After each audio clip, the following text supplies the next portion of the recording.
Today we're going to recreate the Burger King chicken fries with just 3 ingredients. So first thing you need, half a cup of shredded cheddar. And then you're gonna take an egg. Will you comment chicken fries so I can pin it? Then you're just gonna take an egg. And finally, a can of chicken, just any ordinary can of chicken works. So I got mine at Walmart. And you don't want to do this with raw chicken because if you do, the times are different and it's not going to crisp up the same way. So,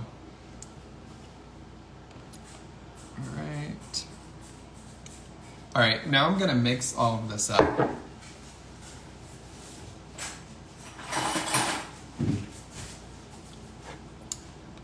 How are you, Anna and Sophia? We are great. I just spent like the day with Sophia and it was so much fun. Usually it's like tough. Anna's with Sophia all the time, and then when I get my like couple hour chunk with Sophia, it's hard to keep her entertained, but she's getting so smart now that you can just like put toys in front of her and she'll pick them up herself and bang them together, and then you can like put the little bowl in front of her and she will like put them into the bowl. It's so crazy how just much she's learning and like how she can set up. Although she's not into crawling or rolling over. I think because she always hated tummy time, so she's just like, I'm fine on my back. Or sitting. She likes sitting a lot. All right, so I'm mixing this up as you can see. And I completely forgot, now we're gonna season it.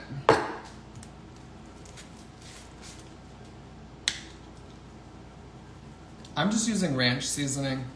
I know this is like my lazy, I don't feel like grabbing the 4 normal seasonings that I usually use, go-to. So I'm going to make my own ranch seasoning at some point. Amazing at this age how each day changes. That's exactly what's happening. It's like Anna took her to Florida last weekend and just in the 4 days they were gone, Sophia came back like a totally new baby. Yep, it's just a can of chicken, half a cup of shredded cheese, and then an egg and seasonings. All right, so what we're gonna do now that we've got it all mixed up, and by the way, guys, don't just make this and like dump your can of chicken into the bowl. What you wanna do, get it as like dry as possible, draining it like this over the sink. But once you're done with that, if you really want them to get crispy, put them in a bowl with paper towels and then squeeze out the moisture. Can we replace the chicken with tuna? You could definitely do tuna fries, yeah. I tried the Duncan Hines Keto Brownie today and I put walnuts in it. It was unbelievable. Oh, nice. I've had those before. That was a long time ago though. All right, so this is the tricky part. Usually you just like glob them into nuggets. So now, I think it would be better if I take out the air fryer tray and shape them into fries on top of it. So this is gonna require a lot of focus and I may miss some comments.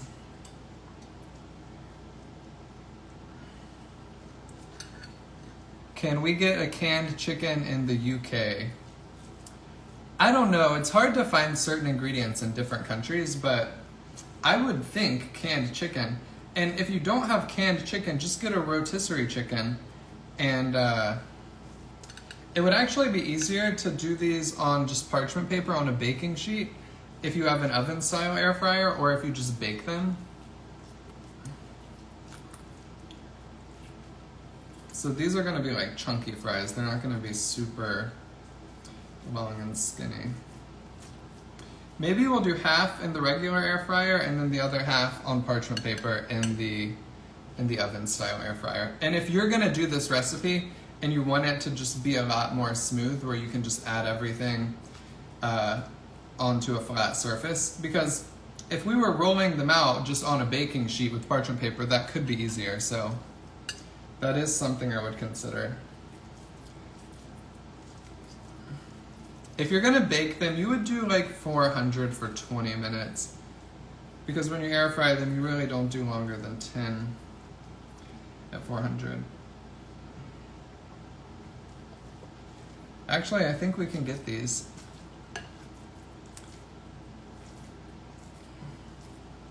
A shout out to V, what's good? I may have to dry my hands before I can scroll and see more comments. So if I'm missing your comments, I'm sorry. What if you use saran wrap to shape? That could work too, yeah.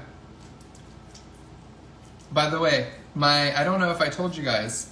Yes, I'm gonna definitely put this recipe in the caption. My meat gloves finally came in. Last time I was live, I mentioned to you guys that I ordered them, and they came in yesterday, so I'm really excited to use them. The only reason I'm not using them today is because we don't have any raw meat that I'm cooking with. It's just canned chicken, and I don't fear eggs, like raw eggs, as much as I do raw chicken, you know.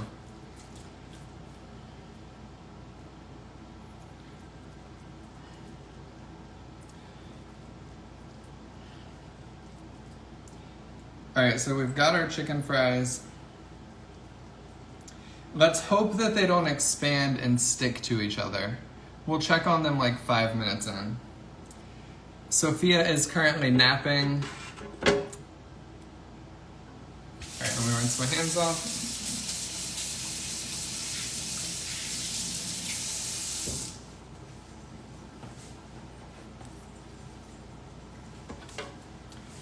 I'll spray with some avocado oil. I should have sprayed the bottom, but the cheddar makes it to where they don't really stick.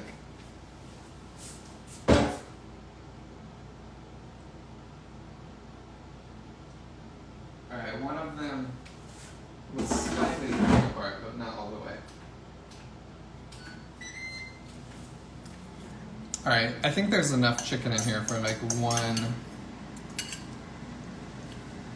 more.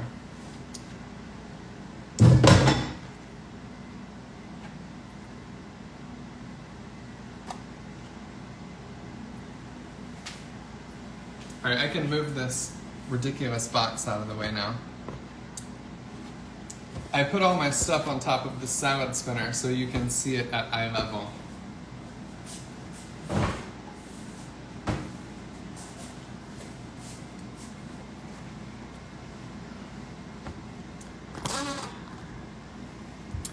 How long have you been on keto? So I started keto in 2016, and by 2018 I had lost 80 pounds and gotten to my goal. And since 2018 I've just been doing keto as a way to maintain. I've had like weight fluctuations since then. Nothing crazy, like I never was like pushing towards like becoming super overweight or anything, but I did put on like 15 pounds during our pregnancy with Sophia, and throughout that time period it's like went back down, and now I'm like chilling at 175. I really like where I'm at right now. But yeah, so it's not you don't get to your goal weight and then you're just there forever. It's pretty crazy how I only gained the 15 or 20 pounds when we got pregnant and then was able to bounce back so easily. Because if you just look at the statistics of people who go on diets and lose weight, 95% of them will. That's actually one of the opening lines I use in the book. You can Google it. It's like a known statistic. 95% of people who diet and lose weight will go on to gain all of it back within the next 3 years. And a big percentage of those people will gain back even more than what they lost. So for anyone watching this who's lost weight and been able to maintain it, or you're not struggling to maintain it, like, you're doing way better than 95% of people. The autobiographical part of your new book is great. You should consider a book about your life all the way up to being a dad, social media influencer, etc. Thank you, Andrea. Maybe. I liked writing that part of the book. So if you guys don't have the book, Carefree Keto, it does have a ton of yummy recipes. This book is like so bent. I don't know why it's like this. But it does have a ton of yummy recipes. But more than the recipes, it also, and desserts. Let's get, ooh yeah. But more than the recipes, it has a bunch of written information. So there's like a bunch of my story in it. And I spent a lot of time writing that part.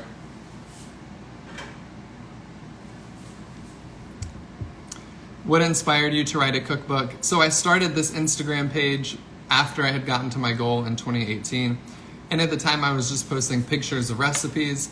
And then I started making recipe videos and going live and answering questions. And everyone just kept asking, do you have somewhere with all of your recipes in one place? And I didn't have a website or anything.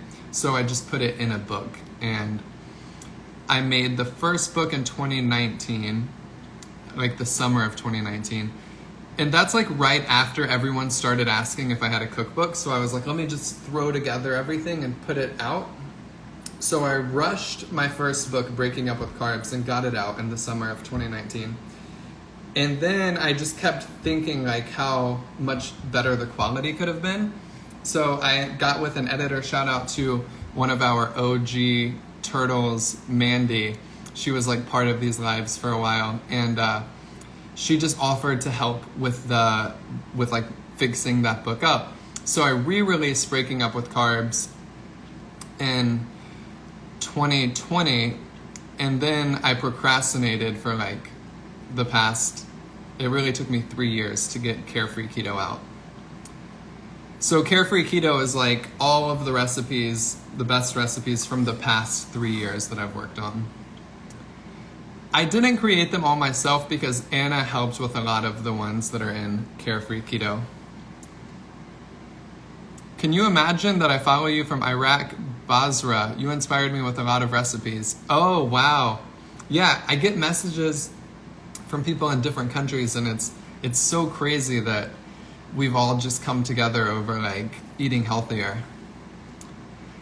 It is hard to start keto because I'm so addicted to carbs. Any recommendations? So the number one thing is my book has a whole section on baby steps. And I'll just tell you that, like what to do based on what that says and what I've been telling people for years. So this is really the best way. There's also another book, maybe even, I think before you get my book and read my book, there's a book that I would recommend that's a way better book called, if you're really just struggling and you can't get started, it's called Tiny Habits, or maybe, well, Tiny Habits and Atomic Habits. They're both like the same concept, but the whole point of them is you have to start small and then stick to something you know you can stick to, and then you build off of that. But let me check these. All right, they're kind of chunky, but they're definitely fries. So they need to go back in for a few more minutes, but I think the next, I'm gonna make a reel of this recipe and I'm gonna roll them out to be more like evenly shaped, but they look good. All right, let's put them back in. I'm literally flipping them with my bare hands right now.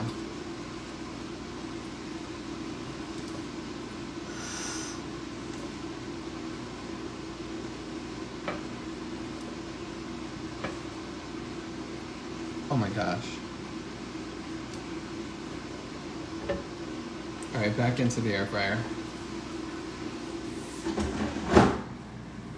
All right, so back to what I was saying. So this whole baby step approach, what you want to do if you can't stick to keto is this. Pick a goal that you know you can stick to. It doesn't even have to be keto related. In the book, I break it down like this, where you start out by simply adding something healthy into your diet. You don't even restrict anything. So you literally eat what you've been eating pre-keto, but you add something that you think of as healthy into one meal per day for like a week. And then the next week, you add something that you think is healthy to 2 meals per day. And then maybe after that, you can start taking things away. So that's like the adding phase. And then there's the taking away phase where you're like, all right, well, let me take the bread out of this meal. let me take the dessert out of my day and maybe I'll have a bowl of yogurt instead. So you're like now replacing junk food with healthier foods. And then at the end, you start counting your carbs and you're actually doing keto. So the real key to succeeding at any lifestyle change is not to be like, I've been overweight for the past 15 years, nothing works, let me give this keto thing a shot and just go all in on keto. That may work for some people, but it's so rare. Like, obesity rates are just so insane. It's so rare for people to stick to a diet. So you have to think, what I've been doing is not the way. The way is what has been shown to work, and taking baby steps, picking something that is sustainable for you. So that's what I would recommend if you can't stay on track. Thank you guys for all of the nice comments, and I'm glad you're enjoying your first viewing of the live. Yeah, these things are just hangouts. Like, we get on here, we talk, we share advice. If you guys in the comments also have advice on what's worked for you, that's really how these started. Like, never feel like, oh, he's answered that, let me not ask that question again. Or, oh, he probably has talked about this, let me not share my 2 cents. The whole reason I go live and the thing that motivates me to keep going live is the comments. And it cultivates this whole community where we can all just hang out and help each other. So never hold back. Like, whatever's on your mind, just comment it, because that makes it better for everyone who's watching. And you can truly help people. Like, if someone's struggling with something and my piece of advice may not be the most helpful thing for them to hear, maybe you have something that is helpful for them to hear. So just don't forget about that. I worry about cholesterol and keto. So there's one thing you want to do, and that is get an LDL subclass test if you're ever worried about your cholesterol. If your doctor doesn't know what that is, you may want to just ask other doctors how they feel about that and find one who's on board with that, because when you're doing keto, it takes someone who's like up to date with everything. And if your doctor isn't on board with an LDL subclass test, you may want to just look for a new one. It basically says, oh, if my LDL cholesterol is a little elevated, what particle size is elevated? And then it looks at that, because if it's like a small dense particle, that's dangerous. If it's a large fluffy particle, it may not be, according to what your doctor says. So always get that if you're worried about cholesterol. And if you're worried about dietary cholesterol, even the most anti-keto, anti-meat, everybody at this point understands that dietary cholesterol does not raise your actual cholesterol. That has been known for a pretty long time now. I don't know why that's like a popular thing for people to say. Even anti-meat people or anti high-fat diet people acknowledge that dietary cholesterol does not raise your cholesterol.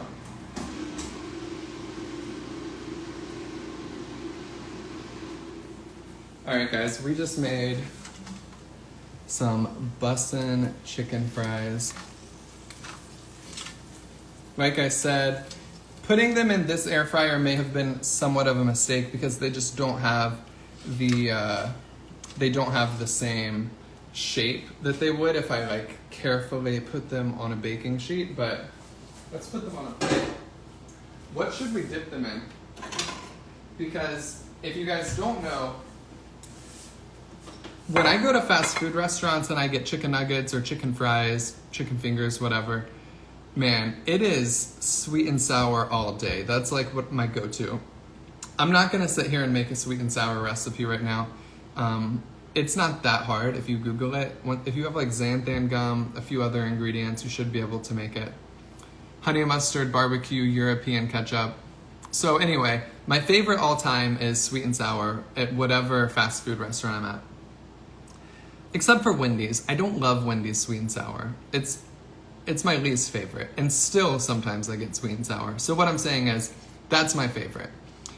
My second favorite is honey mustard for sure, which I do have sugar-free honey mustard. And then I like sugar-free barbecue.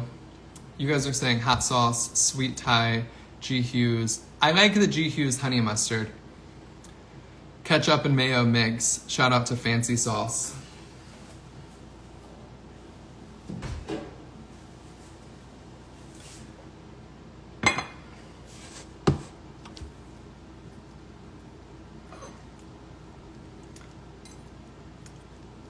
What I'm saying is, if I'm not doing keto, I get the sweet and sour. I would not eat regular sweet and sour on keto if I'm having like a cheat day or something. Because if you're doing keto, you're not going to get chicken nuggets at a restaurant anyway, unless you're really just using all of your carbs on that meal. And even then you might get kicked out of ketosis, because there's something that happens when Polynesian, I like that. I like Polynesian. But there's also something that happens. They're like mini chicken strips. Yeah, this one does, right? For the sake of the picture, we'll keep this one out so they look more like fries.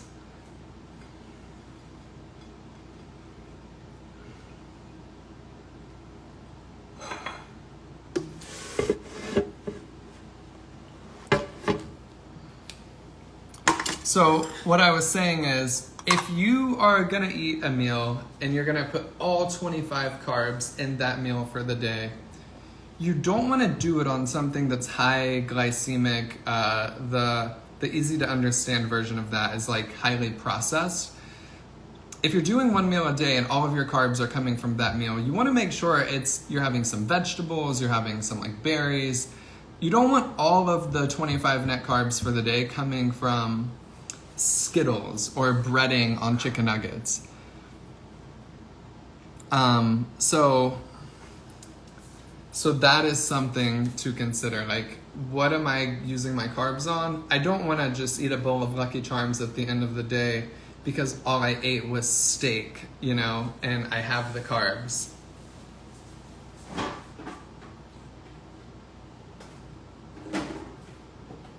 I don't know what to put them in. Guys, I really like honey mustard. I think we're just going to dip them in the GQ's honey mustard.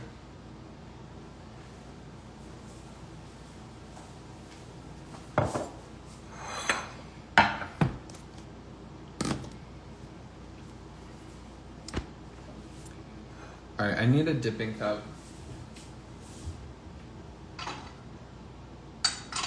I have like a mini dipping cup somewhere around here. I've talked about this before too. So if you guys are gonna go the route of just dipping in straight up ranch or something, we did this test where most dipping cups you can buy at the store are this big. This is 7 tablespoons, or maybe it was 8. This is 2. So if you're gonna dip these in ranch, and you fill this with ranch, that's like 180 calories. I'm not gonna give you a lecture on calorie counting or tell you why you should or shouldn't, but I started counting my calories a few months ago. I got to my goal weight, not even thinking about calories at all, just focusing on carbs. But once I gained the fatherhood 15, I started counting calories and dropped it pretty quick. And I think being calorie conscious is useful if you're at a stage where you can be. So this filled with ranch would be about like 100 calories. This filled with ranch would be 400, or maybe it's more. I think with mayo, it's double. We did this with mayo where it was like, this is 700 calories if you fill it with mayo. This is like 200. So be mindful when you're using giant dipping cups. If you're struggling to lose weight, if everything is going great, don't worry about it. But if you're going to use giant dipping cups and you love mayo and ranch and you're not seeing results, that could be something where you're not going to count your calories because it's just too overwhelming, but maybe you are going to be more mindful about, well, I don't need this much ranch or this much mayo, because those aren't even really healthy fats anyway. So if you're going to load up on fats, load up on avocado, because it's way more filling to eat 400 calories from avocado than twice as many from mayonnaise if you're dipping something really yummy in it,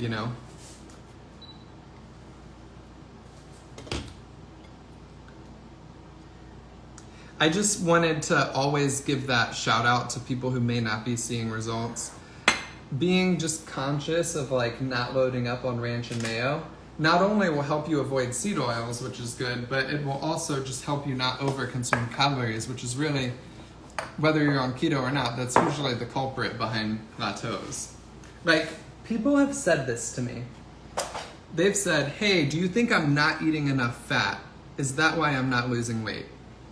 And sure, if you're eating just bags and bags of Skittles all day, but on any diet, usually too much fat is a problem, especially on keto, because if you're just drowning your salads in ranch and just slathering everything in tons of mayo, it can make it harder to lose weight. So doesn't mean you shouldn't do that, but just something to be mindful of.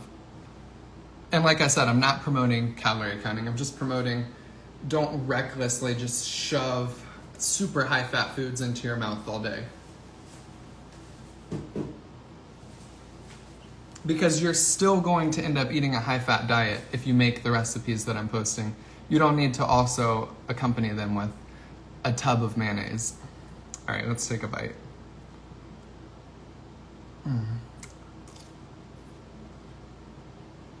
Mmm. Mmm.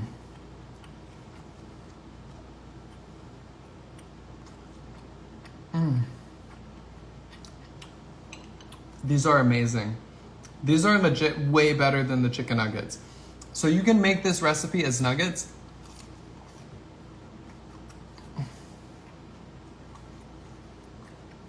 I like this better because with the nugget, there's only so much crisp. But because these are longer, there's more surface to crisp up.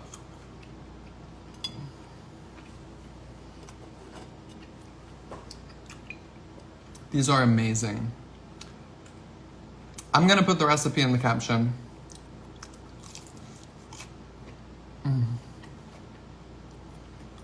V, you got it.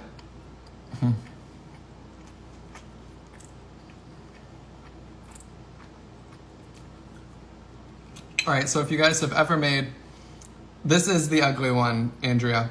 So if you guys have ever made the 0 carb nuggets, the extra effort it takes to shape them into fries, so worth it.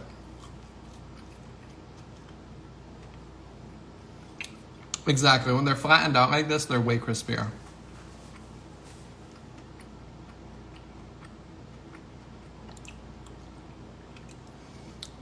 I can't say whether they'll get super crispy in the oven, but they should still get pretty crispy. Yeah, we have to be inclusive. We can't leave out the ugly one. Sylvia, let me know how they turn out. All right, guys, I'm gonna get off here.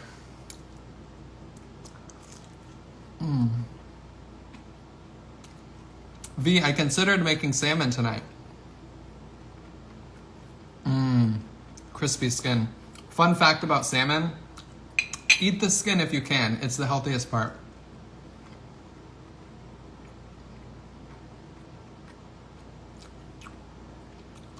There's no breading on these. All right, guys. If you haven't left a review for Carefree Keto, I'm gonna say it at the end of every live. We have about 70. Every single review is super appreciated. I love you guys. I believe in you. I'll see you tomorrow.